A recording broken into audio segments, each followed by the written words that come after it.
so jealous. That's what haters do. I've never done it. Why are you recording backwards? Because this way I'm trying to, I don't know, I'm playing around with different versions of it to see if it'll make a smaller file size. Because if not, it's like a really big file size. It's just Well, isn't it now recording Jack? Or I'm using the front camera, so I'm looking at myself. Oh, I thought you were just recording him. No. So this will be Wednesday, May 21st, regular class. We're going to talk about the end of That Was Then, This Is Now. Speaking of which, with the end of That Was Then, This Is Now, isn't it? The test tomorrow. To make sure you guys are on top of that one. As I've been trying to get you guys all caught up and ready for it. If you are not wanting to take the test tomorrow, you may push it back till Tuesday of next week. And I'm okay with that. The drawback is not grade-wise. I will be nice to you in that way. It just means that you are going to be out in the hallway reading today as we go through and talk about stuff. And then you will miss our conversation on Tuesday that we get into stuff because you'll be taking the test on that day. But you'll have all that extra time to read. So it is up to you if you want to. You just have to let me know. If you are wanting to do that, though, you have to let me know now, today, so I can send you out to go read. And then if not, then you can't wait till tomorrow and then tell me, because then you'll be out of luck as far as that goes. Is there a review guide? No. If you want, I mean, I have like a crossword I can send out, I think. I will email it out to parents. You need you want to take the test tomorrow? It's either we take the test today or tomorrow. No, today or tomorrow or tomorrow Tuesday. Oh, then I'll take it Tuesday. Okay, we'll take it Tuesday. That's fine. I'm taking it. Jack, Tuesday. we're not voting. No, like, I want to go on Tuesday. You want to do it on Tuesday? All right. And Not me. you just have it. No, I had something to say. Oh yes, I remember. Are you doing on the test? Is it if you take it with no like You too. notes or book or anything? Does that mean that does the grade change? Like, are you doing that thing that you did last time? Oh, or you can do it without stuff. Sure, you can try that. Or with stuff that you take off? Go over to the library to go read. No. I know. Yep. Sit right over there and go read. No. I hadn't thought about it. I thought that'd be a good idea. Wait, doesn't he take? If you want to, it's up to you. I mean Friday. No. It's tomorrow or next Tuesday. Good stuff. Tomorrow. Is it because you didn't realize I was not eating? I was able to you guys both in the hallway next to each other? Yeah, it was silly. Yeah, I know. That's why I just charged some Silly. points for wasting my time. Are you serious? Yes. Oh, Then you I'm going back out there. were. I actually changed my Wait, mind. if I go back out there, then I'm not losing points. I won't charge you as many points. Well, then Actually- I'm automatically. Losing points no matter what for wasting my class And you time? only have Yes. 4 B points. You are correct. Mr. Brovicast, I thought I could make poor choices and get away with it. You are. I actually do. I'm sorry. Then you should have been hanging out with someone else who makes poor choices. Life is awful. I don't know. Wait, so how many points does he have now? I don't know. You're not him, are you? Yeah, but I'm close.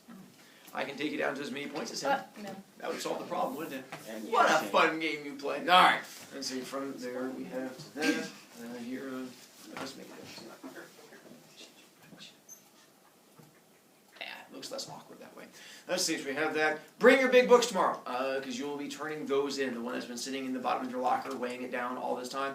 So make sure you bring that. Those big books, so you can turn those in, and then we should be good to go with that. You'll take the test tomorrow, and then Friday we have your English assessment, which is why you can't take a test on that day. Monday we don't have school, so you can't take a test on that day. And that's why you can put it off till Tuesday.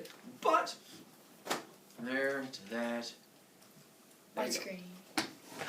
To cover stuff with you guys, there's a few scenes I want to go over and read with you, and then there's some parts that I want to go through and discuss and talk about to help you guys out. Yesterday we left off with the end of chapter 8, where we have Brian and Mark finding out where Brian lived, not Brian, where Eminem is. And where is Eminem? We don't know. Hippie house. Yeah, but You he's know. not there. Right, but that's where. Anyway, so we find out that Eminem was at the hippie house. He just wasn't there at that particular time. It's just like you live at your house. Just because I don't knock and you aren't there doesn't mean that you don't live there. So we find out that's where Eminem is. He just happens to be out at the grocery store or something at that particular moment. And that's when he finds out that they yell back and forth. I'm not doing all of the book. I'm just going to skip and jump to when Brian goes back to the hippie house and he tries to find him. He brings someone else with him the next time. And who does he bring with him the next time? Kathy. That is on page. My Not girl, that page. Kathy. It's on page. He loves Cassie. 120. 132.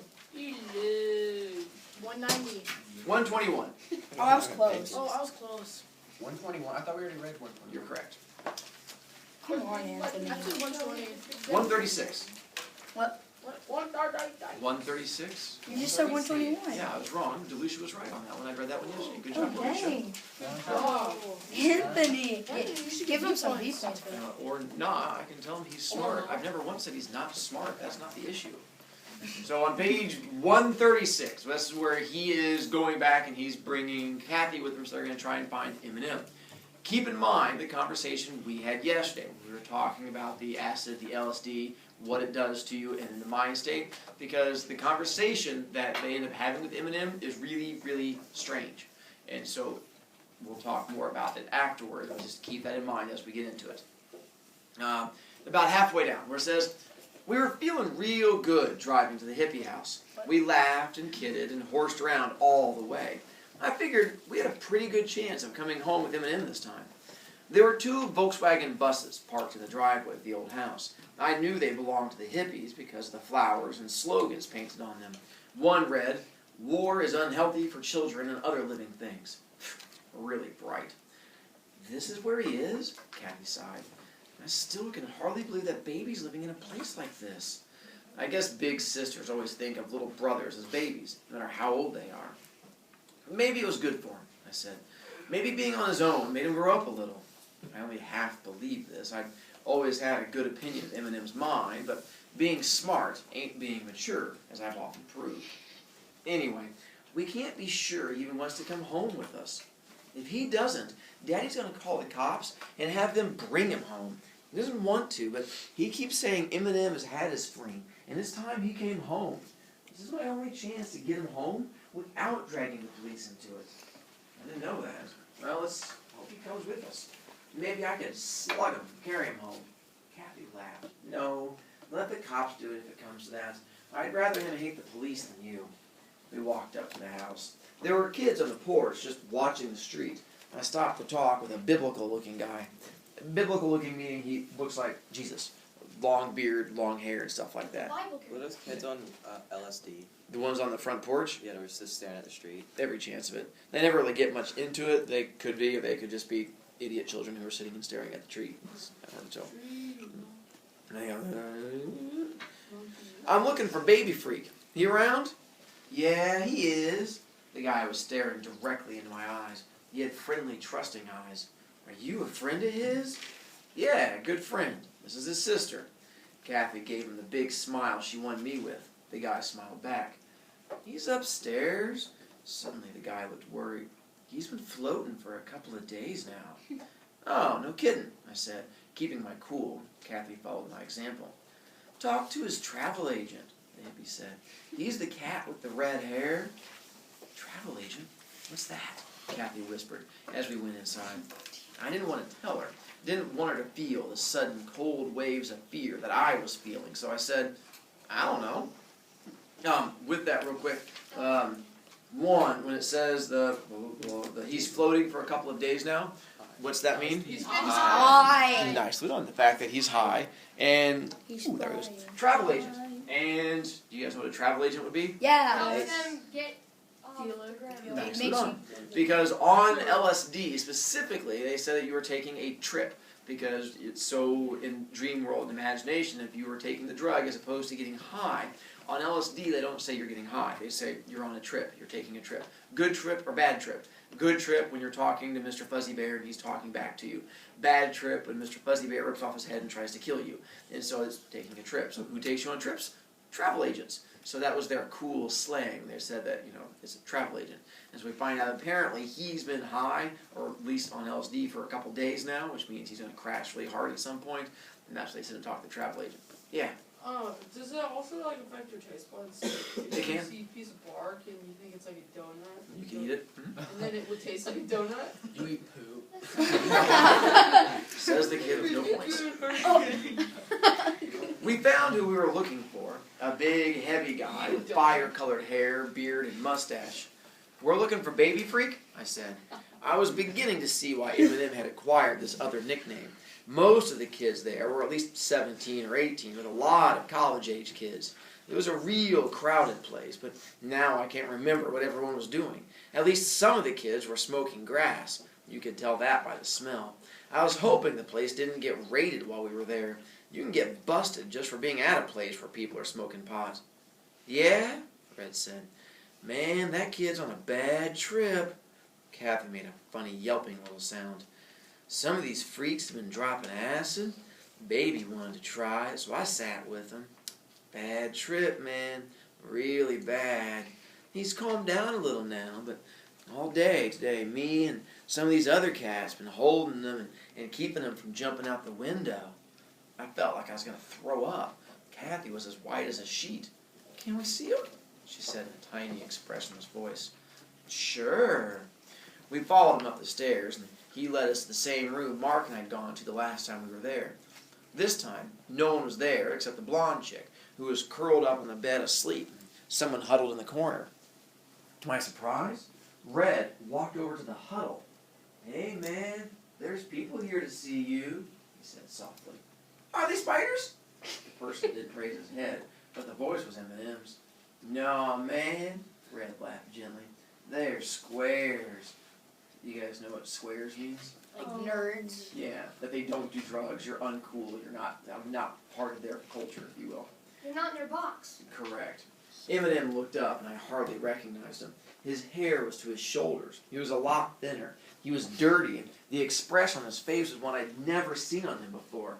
Suspicion. Eminem, baby? It's me. Kathy? Kathy kneeled down in front of him.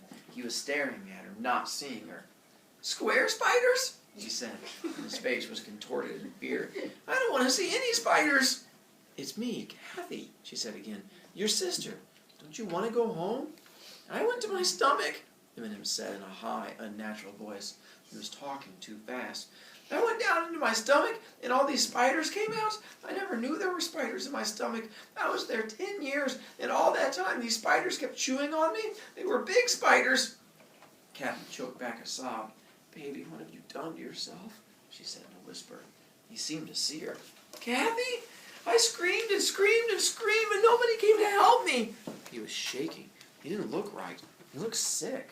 I kept trying to get back, but the spiders held me down and chewed on me, and the colors went in and out, and I listened to the colors, and they were screaming too. Red and yellow screamed loudest. The spiders were eating them too. He kept trying to jump out the window, Red said, all day. We took turns holding him down. What did the guy want? A medal? He had given him the stuff in the first place. Kathy, I said, we ought to take him to the hospital. She looked at me quickly. Hospital? Then she nodded. Let me call Daddy first. She looked at Red. Do you have a phone I can use? And she followed him out of the room. There was this other color, Eminem said to me seriously but half afraid, as if he thought I'd turn into a spider any minute.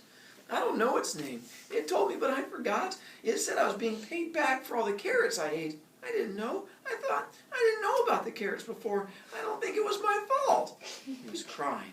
Tears were pouring down his face, but he hadn't changed his expression. He looked so thin and scared, not a bit like the Eminem I knew. Do you think I should be paid back for something I didn't know about? No. I don't think it was your fault. I put my arm around him and held him. He was shaking real bad. Kathy came back. Daddy's going to meet us at the hospital. Can you carry him? Yeah, I said. I picked him up easily. He couldn't have weighed more than 90 pounds. I'm so tired, Eminem said. I was gone so long, I didn't have any sleep. I carried him down the stairs and out of that house. Nobody made any move to stop me. Nobody seemed to care. Kathy drove us to the hospital. Halfway there, Eminem started suddenly and screamed, Where am I?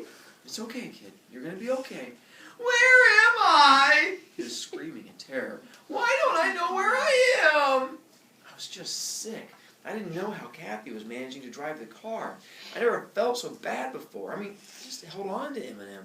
There wasn't any sense in trying to talk to him. I felt then that he was as much my little brother as Kathy's. That's how bad I felt. Mr. Carlson was waiting for us at the hospital. We drove right up to the emergency entrance, and there he was. I got out, picked him up again, but I didn't have him for long. Mr. Carlson took him and carried him into the hospital, holding him very close, very tight. Eminem was telling him about the spiders. And that's where chapter 9 ends. And you have to keep in mind this mindset that Brian's in right now. So we find Eminem not doing well. Had a hallucination. Good or bad hallucination? Bad.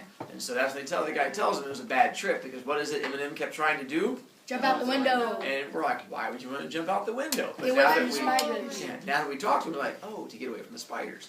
And with the spiders, realize when he says the spiders kept biting him, that they're not real spiders. But the problem is, you can still feel the bites. If you ever been, painfully bit by something, that's what he's feeling all over his body. But they're things that you can't get away from because they're imaginary. So imagine what that starts doing to your brain if you keep getting attacked and bitten by these things that you can't get away from.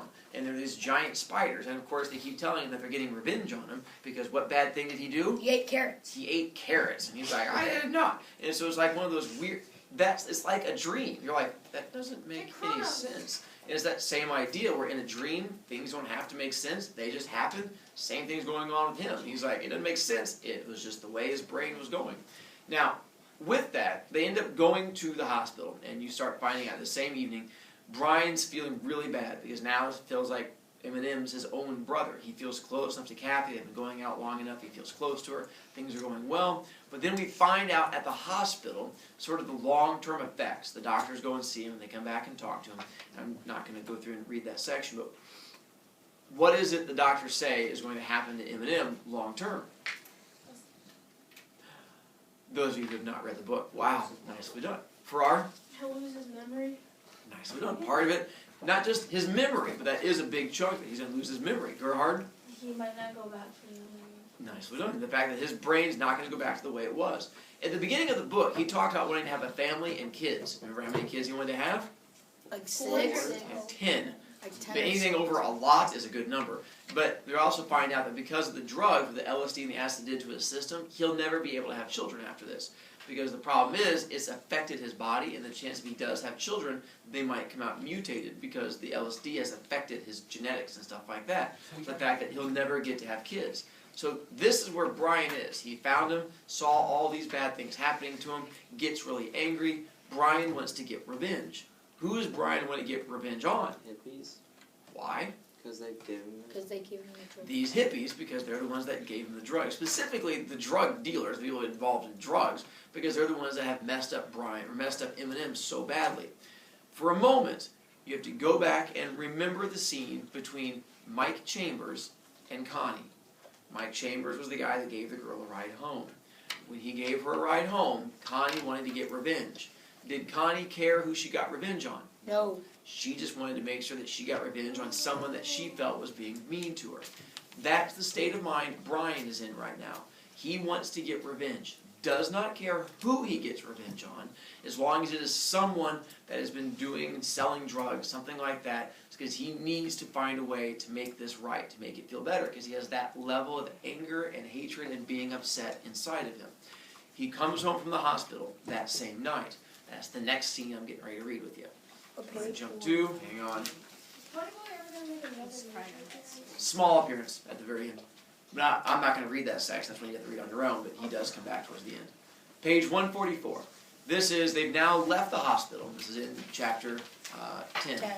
And so as they've left the hospital, he's on his way home. He's exhausted. He's had a horrible day. He wants to get revenge. He wants to try and make things right with Kathy, with Eminem. So this is him getting back home.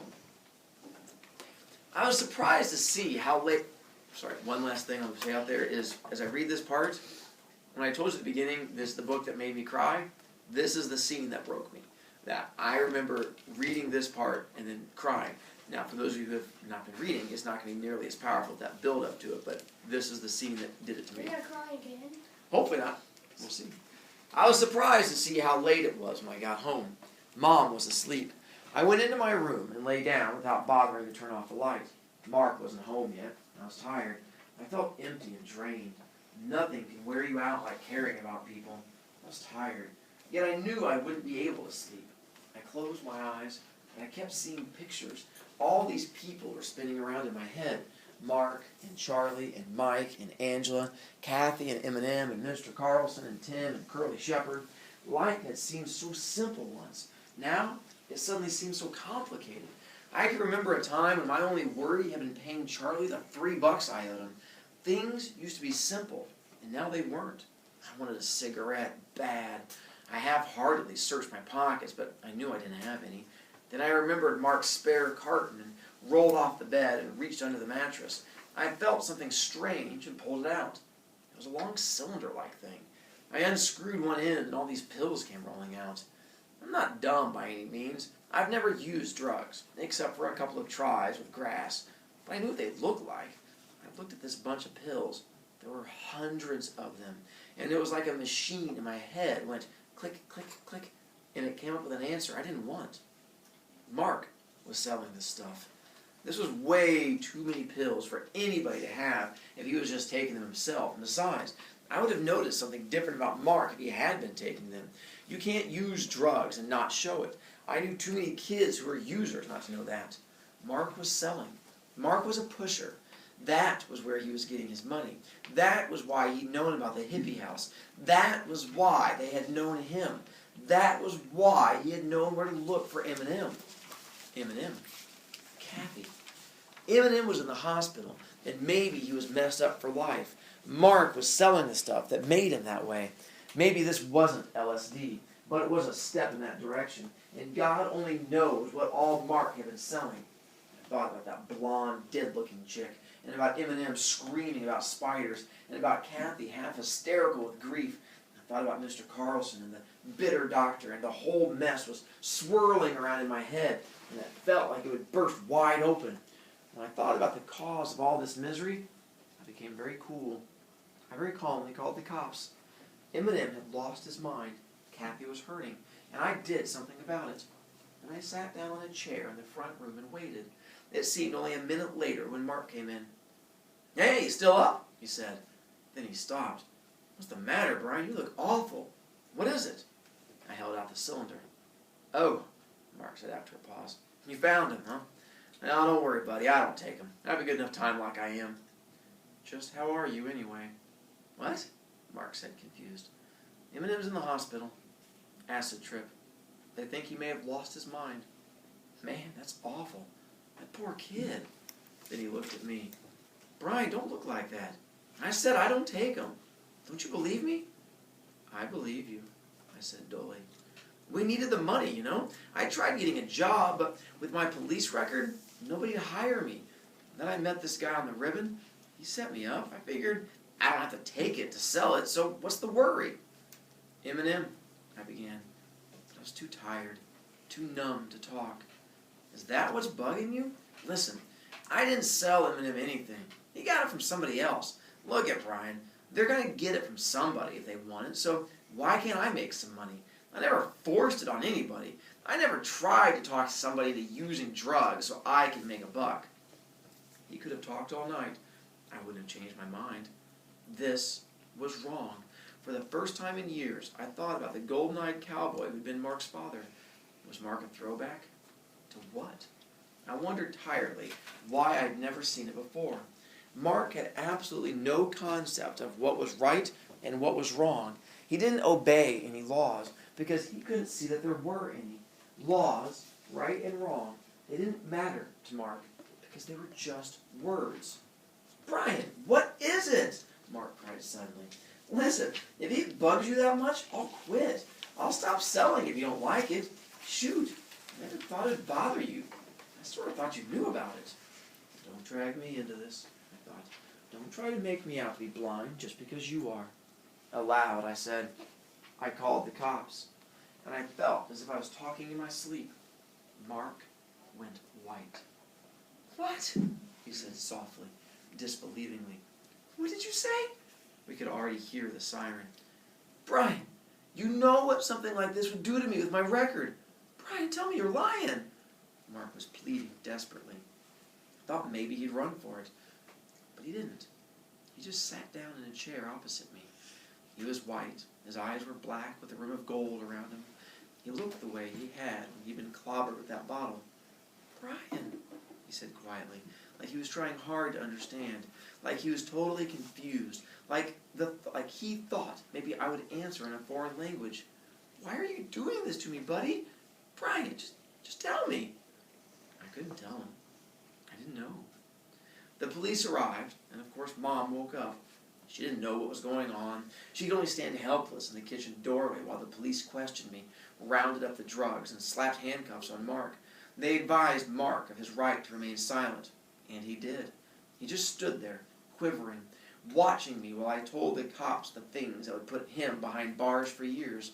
Then a cop said, "Let's go, kid." And it seemed to dawn on Mark what was happening. He looked quickly from the cops to me and cried, "My God, Brian, you're not going to let them take me to jail!" Didn't he know? I just put him there. The cop jerked Mark around, shoved him out the door. Suddenly it was deadly quiet. Just the distant siren and Mom's quiet sobbing. I went into the bathroom and threw up. I was sick. And that's how chapter 10 ends. So, Brian wants to get revenge on the people who did something bad to Eminem, who he now feels is almost like a little brother to him. And he finds the person to get revenge on. Who does Brian get revenge on? His brother. Mark. Yeah. Why does he get revenge on Mark? Because he's a drug dealer. Because he's a drug dealer. Now, the reason this hit me so much is because, honestly, both of them are in the wrong. Both of them are in the right. Mark's selling drugs, which is wrong. I mean, if I were to ask you, is selling drugs right or wrong? He goes like, "Oh, that's wrong." I understand. But the question is, why was Mark selling drugs? They needed money. They needed them. Mr. Brovicast? Yes, You had an annual read. I do. His mom needs to see him in the office for just a moment. Not a problem. Thank you. Not a problem. Get off the back. He was selling drugs because he needed it for the family. He was not doing it for himself at all. It was because the family was having trouble. They were probably going to end up losing the house. Mom kept going into the hospital. And so they needed money, and he needed to find a way to make money. He tries to get a normal job. Why can't he get a normal job? His record. Yeah, he's made poor choice in the back of his record. He's like, I tried, it didn't work. So I had to make money to try and help out. Now, if Brian had asked Mark to stop, what would Mark have done? Stop. Yeah, he's like, I was doing it to help you. So Mark never did it to be evil. He wasn't doing it to be mean. He was doing it to try and help his family. That's Mark's thinking. But at the same time, you can't blame Brian. He finds out his best friend is selling drugs. After finding out what drugs did to Eminem, who he considers his little brother, he feels he has to do something. So he calls the cops on his best friend. And that's where you get that separation. The reason I liked it is, even though you guys go through the DARE program and you guys see commercials about not doing drugs, that's not how it works in real life. You're not presented with an easy black and white choice. You're presented with a choice where both options suck, where it's either you let a drug dealer go free or you turn in your best friend. Both of them are going to be painful. That's where this book goes. It just sort of points in that direction, saying that when they go down that path, there is no easy answer. There is no happy ending. The problem is, going back to the story with Mike and Connie, the girl that got the ride home. When Connie gets home, she makes her decision of what she's going to do. Before she can tell her brothers what to do, what is it Connie started doing? Crying. Why? She Because didn't want to do It it. was wrong, and she knew it was the wrong thing to do. Does it stop her? No. No. At the end, Brian, the realization and him getting sick, does Brian think what he did is wrong? Yes. But he did it anyway, because that's why he sees it so guilty and feels sick. The problem is, it ends up from there on out destroying his soul over the last part of the book. Because he ended up sending his best friend to jail, he feels he has to make it up to Mark. Who is the one person that was close to Brian that didn't get along with Mark?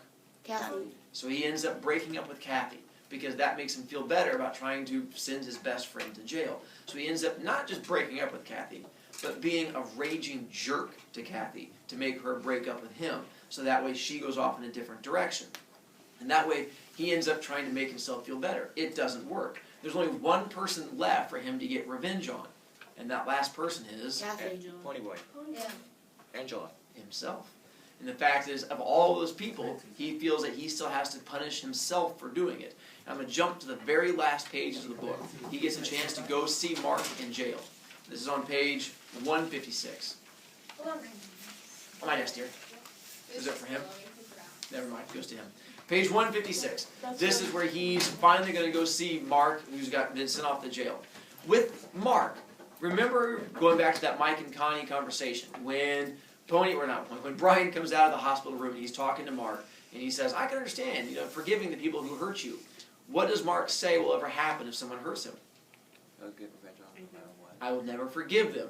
The idea that I will get revenge on them, I will hate them for the rest of the life, there is no forgiveness in me. So you can sort of see where this is going to go when Brian goes to see him. 156. One night, when I was lying on the floor reading a book, Mom came in and sat down. Brian, you got even with Mark for Kathy. Then you got even with Kathy for Mark. When are you going to stop getting even with yourself? I rolled over and got up and went for a drive. I couldn't talk to Mom, especially when she was telling the truth. Finally, at the end of August, I got to see Mark. He couldn't leave the reformatory, so I had to go in.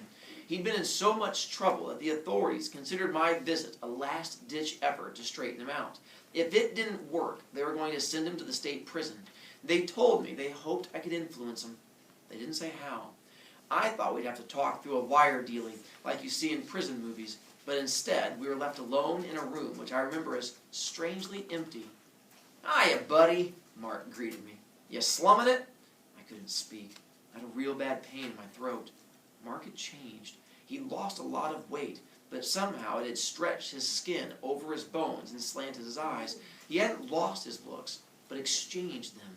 He looked dirty somehow, and hard. Things I'd never seen in him before. His strangely sinister innocence was gone, and in its place was a more sinister knowledge. He seemed to be pacing like an impatient, dangerous, caged lion. How goes it? I managed finally. What's the action like in here? If I told you how it was in here, you'd be sick. There was a silence. Then he continued. I didn't have to see you. I wanted to, though. I had to make sure.